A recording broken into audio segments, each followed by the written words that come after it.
From the publisher that brought you the most useful chicken in the history of video games, behold! The weirdest fusion of Raft, Breathedge and Unrailed. And me? Oh, I'm just here with a guide on how to succeed in this game. Best watched as I play along of sorts, just so you don't miss important bits and pieces and don't have to scramble for information in Google.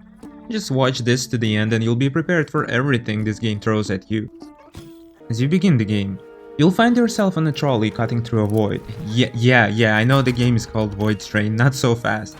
And on this trolley you'll find the usual controls. Yeah, I know, I don't have to explain how it works. I will mention though that you don't have to bother charging the trolley, because you will be stopping frequently anyway. There's plenty of resources to gather on the first path, and it's arguably the best time to do so, because it's safe from any distractions. There's nowhere to rush, so feel free to collect everything you see. You'll need all of these resources, but I'd say chemicals are the least useful at this point. You should still collect them and put them to good use. Convert them into food for your research creature. You progress in the game through research, and there's more stuff to unlock than resources, so pick wisely. You might be wondering if you'll have to build all of these, and the answer is yes. You'll eventually have to build all of these main buildings to progress. Don't bother with the additional or decor tiers for now.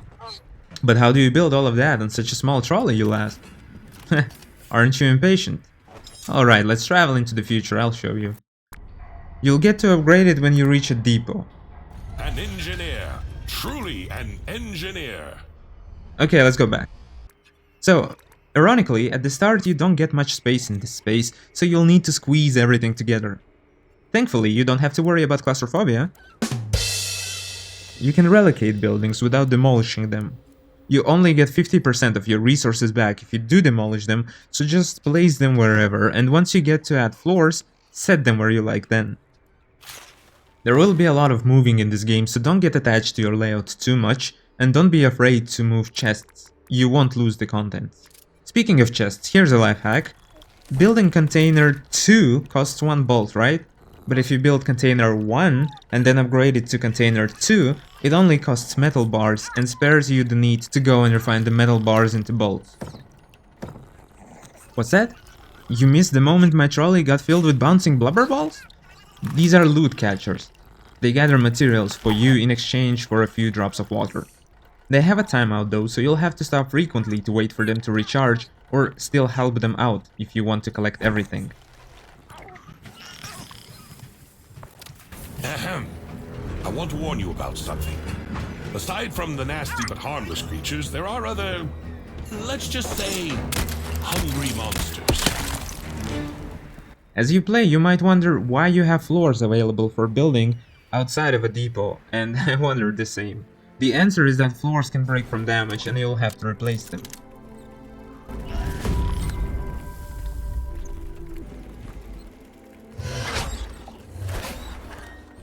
Despite the urgency this pop-up might suggest, don't rush to repair floors, because every strike of your hammer repairs tiles for 50% and none of your enemies deal that much damage per hit. Not yet anyway. And if they do break, you can just replace them with new at the expense of 1 wood. So, yeah. As of 2025, you don't lose anything placed on top of a floor when it breaks. Your floors won't be the only thing taking damage in this game.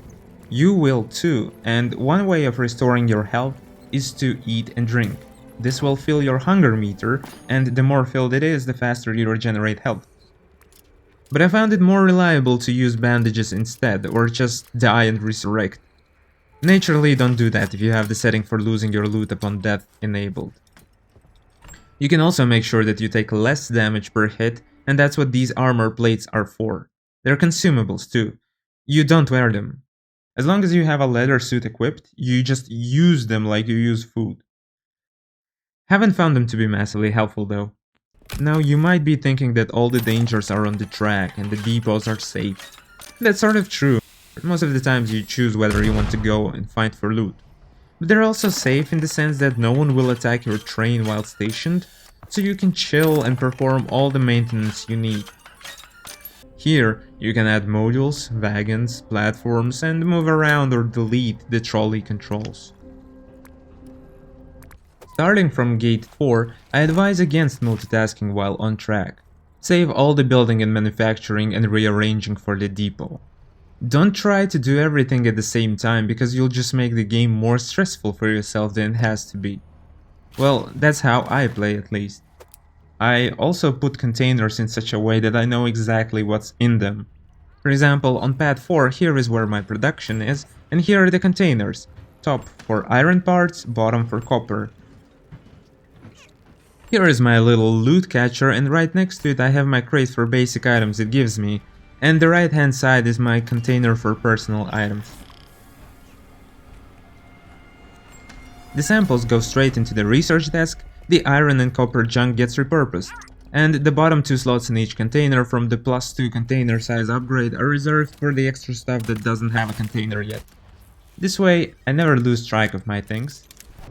I did have to move everything again once I built a steam engine in the next depot though. Speaking of steam engine, you might be wondering what to do with the coal that you find since you can't put it into the engine directly. What you have to do is build a recycler and refine coal lumps into chunks, and then go to your workbench and create steam batteries. Now, I don't think steam engine is very useful at this point in the game, but at least you can hide behind it as you fight the hordes of assholes that don't have anything better to do than to attack you. Which brings us to guns. In this game you can't craft guns out of resources available in the void, you have to find weapon parts, so until you find them as loot you're basically stuck with the revolver. Unfortunately, even though there are plenty of models for the revolver, they won't necessarily make your gun any better. In fact, there are only 2 most basic tiers of quality available for the revolver, so it's a pretty subpar option, but it also means that after you've found a setup that you like, you don't ever have to think about modifying your revolver anymore.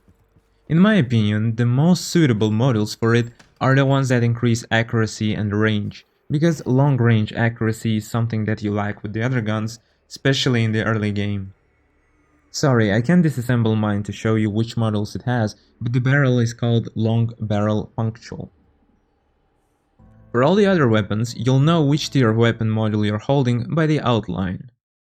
You can scrap every grey item immediately. Seriously, don't even waste your time equipping them and testing. For more info on guns, I'll leave a guide in the description. I found my first actual weapon about 4 hours in, and then the second and the third and the fourth all in the same spot. They made my life infinitely better and I could finally take on the sharks.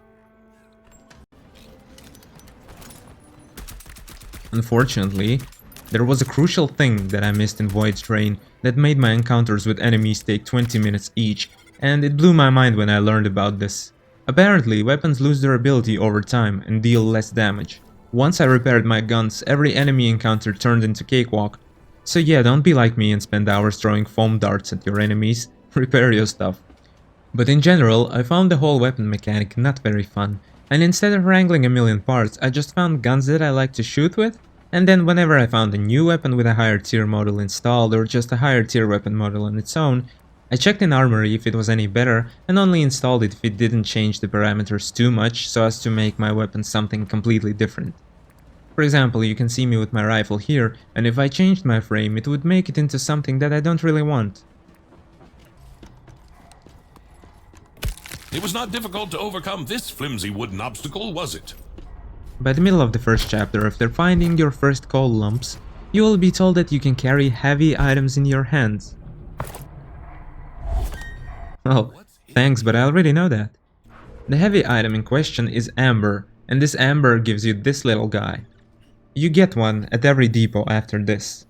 If you adopt them, they will give you perks, but only if you assign them to the right buildings. The scientist, for example, has to be assigned to a research desk for his perk to turn active. Also, notice how the second and third perks are locked, even though I fed mushrooms to the little guy.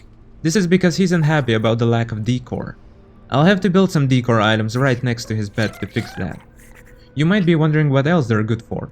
Well, they're cute, they can reload your gun, they can work at stations, they can man the turrets. Wait, what turrets, you ask? Well, at the time of recording this video, the adoption of Rofleemos, that's their name, seems to result in a sneaky addition of new Rofleemo related research to the previous pages of the research desk. See, I didn't have it at the beginning of the game, but I did now.